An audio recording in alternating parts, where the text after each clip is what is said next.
అమరావతిలో నిర్వహించిన ప్రపంచ జనాభా దినోత్సవంలో ఏపీ సీఎం చంద్రబాబు నాయుడు మాట్లాడుతున్నారు. లైవ్ చూద్దాం. గౌరవనీయులు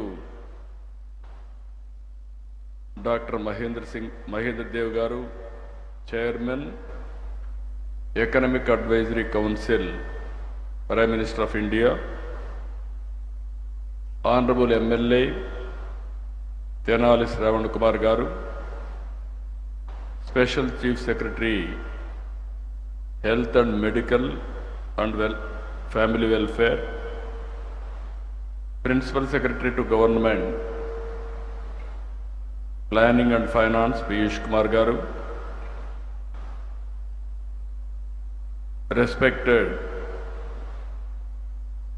Jalaleen Tafsi, Chief of Field Office, UNICEF, Public Health Specialist, Professor Sanjay Kumar, Professor and Coordinator of Lokaniti, Center for the Study of Developing Societies, Dr. M. Prakashamma, Public Health Specialist, Director of Answers, Hyderabad, Dr.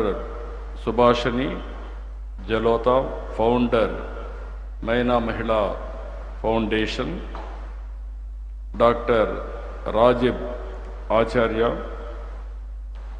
Research Advisory Board, Population Council, Dr. Subramanyam, former Joint Director, Population Research Center, Visakhapatnam. And also, we are all gathered here, especially community development program officers, different NGOs, central administrators and supervisors, medical front side, gynecologists, medical officers, ASHA workers, ANM, NGOs, program officers, school assistants, district education officers, faculty and directors, universities and also colleges, especially faculty members from All India Institute of Medical Science, Katuri Medical College, GGH, and also self-help groups. We are all here. ఇక్కడంతా మనం కూర్చొని ఆలోచిస్తున్నాం, ఒక మంచి policy ఏ విధంగా తేవాలి, భవిష్యత్తుకు ఏ విధంగా ముందుకు పోవాలని ఆలోచిస్తున్నాం. ఫస్ట్ టైం ప్రపంచ జనాభా దినోత్సవాన్ని మనం జరుపుకుంటున్నాం. ఇంతవరకు ఒక మాటలో చెప్పాలంటే ఒక విధంగా అందరం కూడా జరుపుకున్నాం, కానీ ఈసారి ఫోకస్ పెట్టి ఈ కార్యక్రమాన్ని నిర్వహించడానికి కారణం ప్రత్యేకంగా భవిష్యత్తు ఏ విధంగా ఉండాలని ఆలోచించడం కోసం మనం ఈ కార్యక్రమాన్ని పెట్టుకున్నాం. 1989 జూలై 11న ప్రపంచ జనాభా 5 బిలియన్లు అంటే 500 కోట్లకు చేరుకున్న సందర్భంగా ఐక్యరాజ్య సమితి జూలై 11వ తేదీన వరల్డ్ పాపులేషన్ డేగా ప్రకటించారు.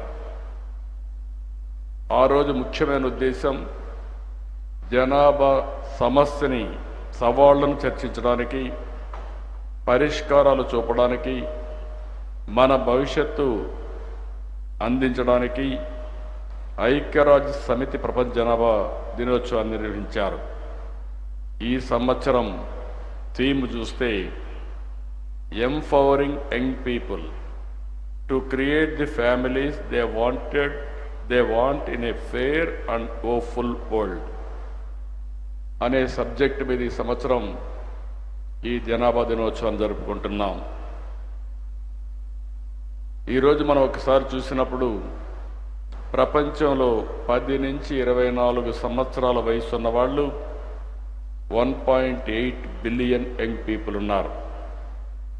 ఈ సందర్భంగా నేను మీ అందరికీ తెలుగు మన గురుజాడ అప్పారావు గారి యొక్క కోట్ చేస్తున్నా. దేశమంటే మట్టి కాదోయ్, దేశమంటే మనుషులోయ్ అని ఆనాడే గురుజాడ అప్పారావు గారు చెప్పారు. దీన్ని సునిశ్చితంగా మనందరం ఆలోచించుకోవాల్సిన అవసరం ఉంది. దేశం అంటే రాష్ట్రాలు, ప్రాంతాలు, పట్టణాలు, సరిహద్దులు, భూభాగాలే కాదు. దేశం అంటే మనుషులు, వారి అవసరాలు, మంచి జీవన ప్రమాణాలు, ప్రజల కష్టాలు, సమస్యల పరిష్కారం. అప్పుడే ఈ దేశానికి ఒక మీనింగ్ ఉంటుంది. ఈరోజు ఈ సందర్భంగా మనం ఇక్కడ కూర్చున్న మనందరం ఒక ఆదర్శంగా ఆలోచించి ఎలాంటి కార్యక్రమాలు చేయాలనో గురుజాడ అప్పారావు గారు చెప్పిన స్ఫూర్తిని అర్థం చేసుకొని ఆ సమస్య ప్రకారం మనం ముందుకు పోవాల్సిన అవసరం ఉంది. ఒకప్పుడు జనాభా అంటే ఎక్కువ జనాభా ఉంది, నీళ్లు పెరగడం లేదు, ఆహారం పెరగడం లేదు, అదే మరిగా ఎయిర్ పెరగడం లేదు, గాలి పెరగడం లేదు, అనేక సమస్యలు వస్తాయని మనందరం కూడా పెరుగుదలపైనే ఫోకస్ చేశాం. కానీ ఈరోజు మనం చూడంగానే నేను కూడా అందులో ఒకడిని. నేను సమైక్య ఆంధ్రప్రదేశ్లో జనాభా నియంత్రణ కోసం ఆ రోజు ఫ్యామిలీ ప్లానింగ్కి ఎక్కువ ప్రోత్సాహాలు ఇచ్చాం. ఒక మాటలో చెప్పాలంటే ఆ రోజు నేను 2 పిల్లల కంటే ఎక్కువ ఉంటే స్థానిక